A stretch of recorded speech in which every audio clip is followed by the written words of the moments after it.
और अपन खूब खूब आशीर्वाद दक हमरा जीता का इस सदन के हिस्सा बनलखिन। आदरणीय प्रधानमंत्री जी को बहुत बहुत धन्यवाद। उन्हीं के प्रेरणा से मैंने राजनीति में अपना कदम रखा। हमारे माननीय मुख्यमंत्री जी को, जिन्होंने अपना पूरा जीवन ही बिहार को संवारने में समर्पित किया, उनको बहुत बहुत धन्यवाद। आज इस विधानसभा में खड़े होकर बोलना मेरे लिए बहुत बहुत बहुत बड़ी बात है। ये सिर्फ एक भाषण नहीं है, यह उस बेटी का सपना है जो बिहार की मिट्टी में, मिथिला की मिट्टी में पली बढ़ी, खेली कूदी। मैं जानती हूँ कि इस सदन में मुझसे कई अधिक अनुभवी, कई अधिक वरिष्ठ और कई अधिक परिपक्व नेता विराजमान हैं। विपक्ष के वे दिग्गज नेता जिनकी राजनीतिक उम्र मेरी पूरी उम्र से बड़ी होगी, उन सभी के सामने बोलना भी मेरे लिए बहुत चुनौतीपूर्ण है। अध्यक्ष जी, आज शिक्षा बजट पर चर्चा हो रही है, तो मैं आपसे एक सवाल पूछना चाहती हूँ कि वो बिहार सभी को याद है। जब मैं उस समय को याद करती हूँ तो मुझे महाभारत के धृतराष्ट्र का हस्तिनापुर याद आता है, जो बहुत बड़े वरिष्ठ और बहुत ही अनुभवी नेता रहे, बहुत ही अनुभवी राजा रहे,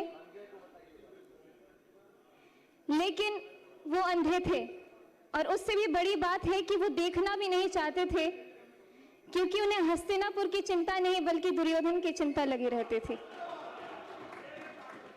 जब इस धरती की बेटियां स्कूल जाने से डरती थी, जब सरकारी स्कूल के नाम पर सिर्फ टूटी फूटी दीवारें, जब शिक्षक वेतन के लिए दर बदर भटकते रहते थे, जब दोपहर का खाना नहीं मिलता था तो बच्चे भूखे पेट पढ़ने जाते थे और ज्यादातर तो जाते भी नहीं थे। जनता चिल्लाती रहती थी कि स्कूल में शिक्षक नहीं है, तो कानों पे पट्टी। जनता रोती रहती थी कि बेटी पढ़ नहीं पा रही है, तो आंखों पे पट्टी। और जनता कहती रहती थी कि बिहार पिछड़ रहा है, तब भी इनका दिल नहीं पसीझा।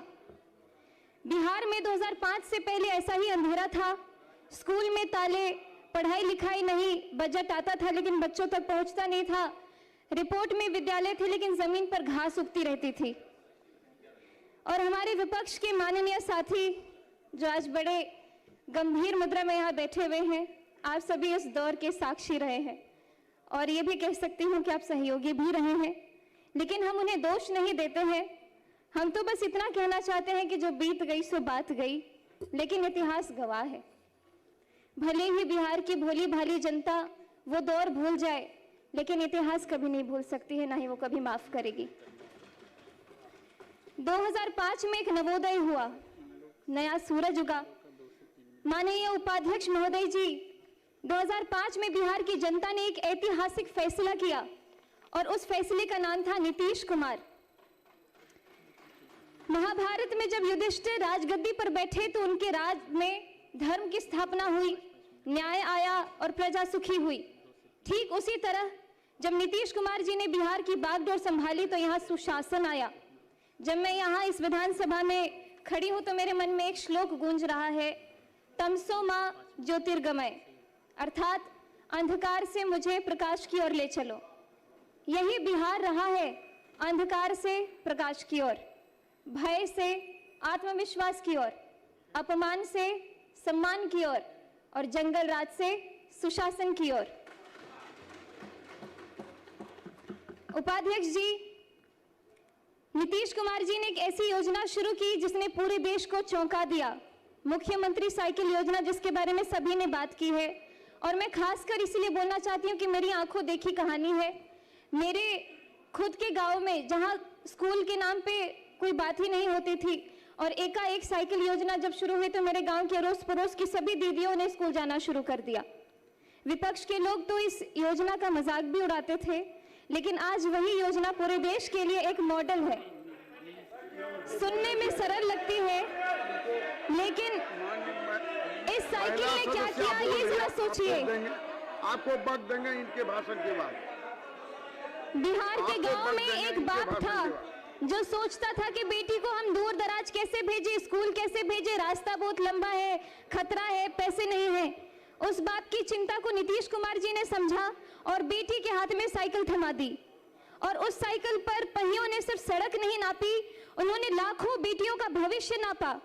ड्रॉप आउट दर गिरी, नामांकन बढ़ा और बिहार की बेटी ने कहा हम भी पढ़ेंगे और हम भी आगे बढ़ेंगे। मैं भी उदाहरण स्वरूप बिहार के लोकतंत्र के सबसे बड़े मंदिर में आज आप सभी के बीच में खड़ी हूं। अगर मैं 2005 को देख करके ध्यान करके 2005 से पहले की बात करूं तो संभावना भी नहीं था कि मैं यहाँ पे खड़ी होती या फिर कोई ऐसी उम्मीद मेरे अंदर जगती। बालिका साक्षरता 33%, मतलब 3 में से 2 बच्चियां हमारी अनपढ़ रहा करती थी। टोका टोकी नहीं। उस दशकों की अव्यवस्था के कानून ने न जाने कितनों की जवानी छीन ली। आप सभी तो उसके खुद साक्षी रहे हैं। लगभग 2 दशक बिहार शिक्षा से वंचित रहा। कई पीढ़ियां इसका दंश आज भी झेल रही है। बीडीओ साहब, आप खुद अपने दिल पे हाथ रख के बोलिए कि मैं जो बोल रही हूँ क्या वो झूठ है। आप दिल पे हाथ रख के बोलिए, आप खुद अपने दिल पे हाथ रख के बोलिए। उपाध्यक्ष जी, पढ़ाई तभी होती है जब सुरक्षा होती है। हमारे नीतीश कुमार जी ने समझा कि बिहार के बच्चों को किताब के साथ साथ सुरक्षा भी चाहिए। आप जानते हैं मैं एक कलाकार भी रही हूँ। मैं जब पहले आती थी तो पहले की कहानियां सुनती थी। अरे बउआ 5-6 बजे के बाद गाड़ियों से नहीं जाके छे एना एना कत जेबे कार्यक्रम नहीं भ सके छे। लेकिन अभी बिहार में हम रात भर घूमते, रात के 3 बजे मैं खुद दरभंगा से आई और पटना में अपने घर में पहुंची, बहुत सुरक्षित। और शराबबंदी से लेकर महिला सुरक्षा के लिए बड़े बड़े कानून तक हर कदम पर नीतीश कुमार जी ने अरे आप सुन तो लीजिए मेरी बात। बेटियों के पक्ष में खड़े होकर हमारे माननीय मुख्यमंत्री जी ने निर्णय लिया है।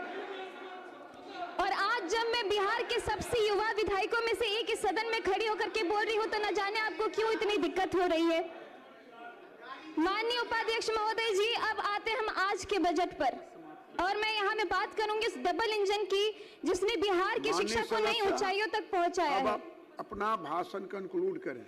तो मुझे आंकड़ों पे ज्यादा बोलने की जरूरत नहीं है। मेरे सभी साथियों ने बहुत ही जोरदार तरीके से ऑलरेडी अपनी बातें रख दी है।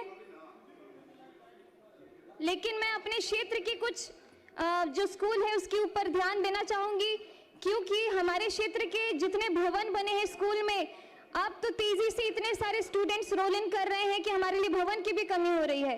तो इसलिए मैं चाहूंगी कि जिस तरीके से शिक्षा के ऊपर बच्चों का भी इतना आकर्षण बढ़ते जा रहा है, लगातार सब लोग अपने दाखिल करवाते आ रहे हैं, तो उस हिसाब से भवन के कमरे भी और बढ़वाए जाए। जैसे कि कीरतपुर में प्राथमिक विद्यालय, गड़ौल कन्या विद्यालय, कुमरौल विद्यालय, प्राथमिक विद्यालय महथौर मुसहरी, प्राथमिक विद्यालय पकड़ी, उच्च माध्यमिक विद्यालय महथौर हरिजन, ग्राम श्री रामपुर टोले के दरगाह में जो कमरे हैं और बढ़ाया जाए, सकतपुर का विद्यालय, लगमा प्राथमिक विद्यालय। अपना आसन ग्रहण करें। बहुत बहुत धन्यवाद। माननीय